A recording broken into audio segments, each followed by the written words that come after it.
gonna go ahead and take this off. Be careful, these things will cut you. They're pretty.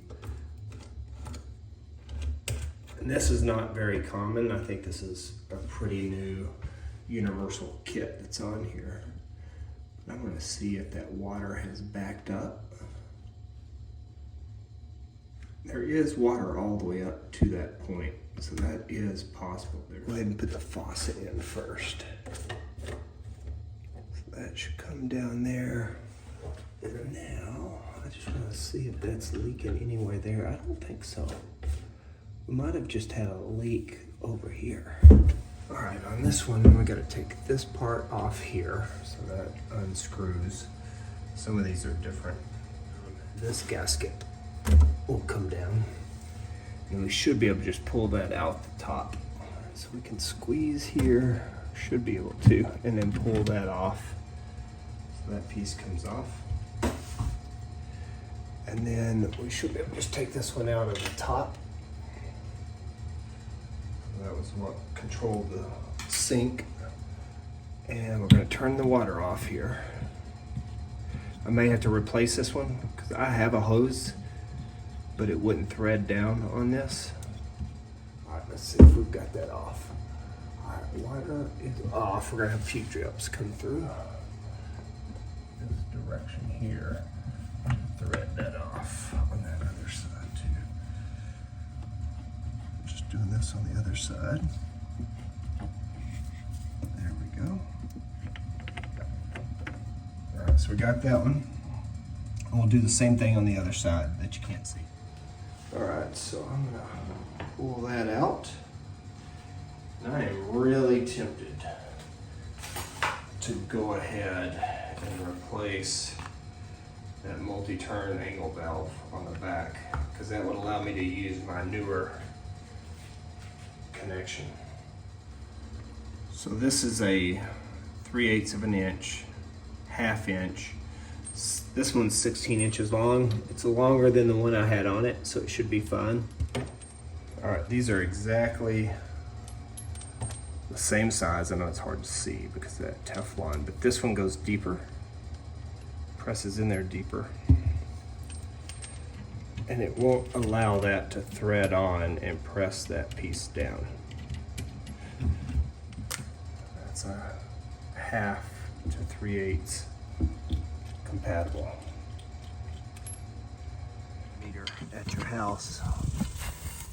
Pick that up, and then there's a little valve in here. All right, so we're holding this one into place.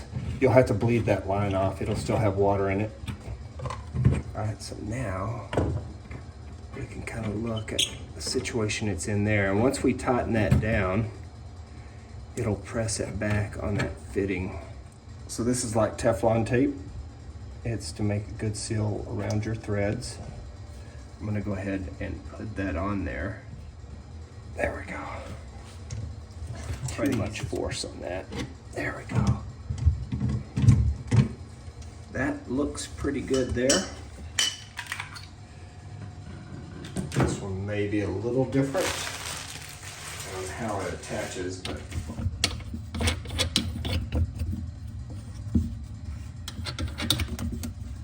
all right, so we'll run these down finger tight to give you enough room to tighten it down.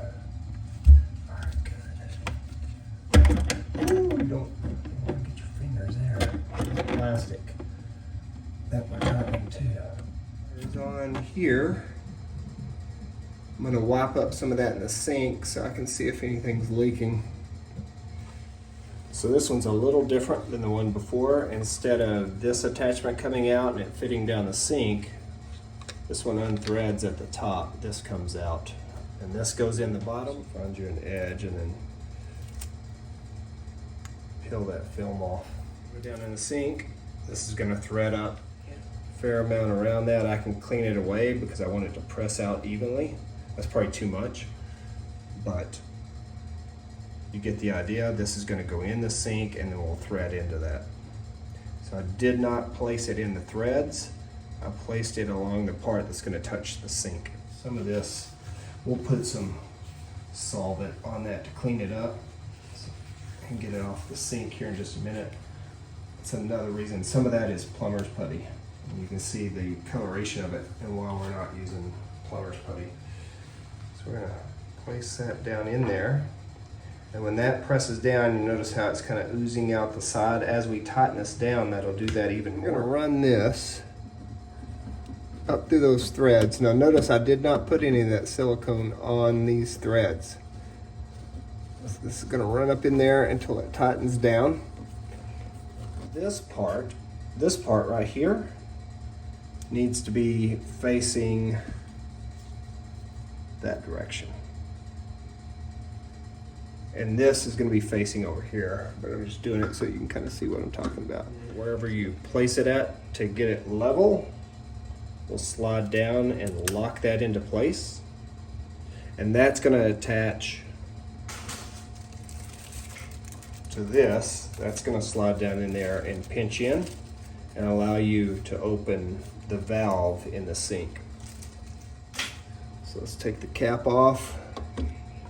Slide that in. All right, so as you turn this, now you'll notice I haven't threaded this down yet. I wanted to make sure I had everything installed correctly.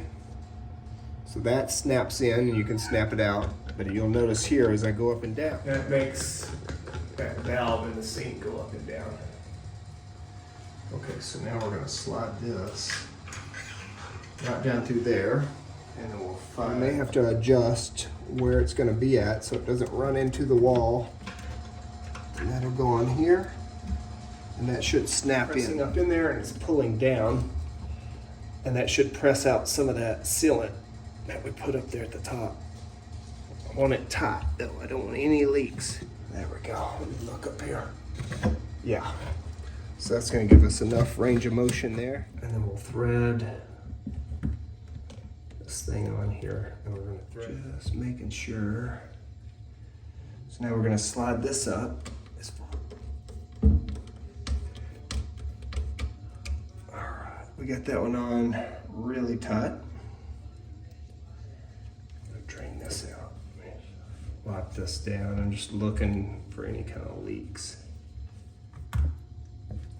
and then I give us a little trap there at the bottom. All right, so we got most of the sealing off. A lot of this is the plumber's putty, and I'm not worried about that. I can get that off with some Goo-Gone. All right, so we got all that hooked up. So what we're gonna do, just because we were draining that water and we poured some out by accident when we had this drain unhooked, we're gonna go around and wipe everything down. And then I'm gonna fill the sink up with water and just let it set. I'm going to put this towel underneath it, and we'll look to see if we have any leaks. Fill the sink up, let it set, and we'll look for leaks. If we don't see any leaks after about 30 minutes, we'll drain the sink and then see if we see any drops of water after that.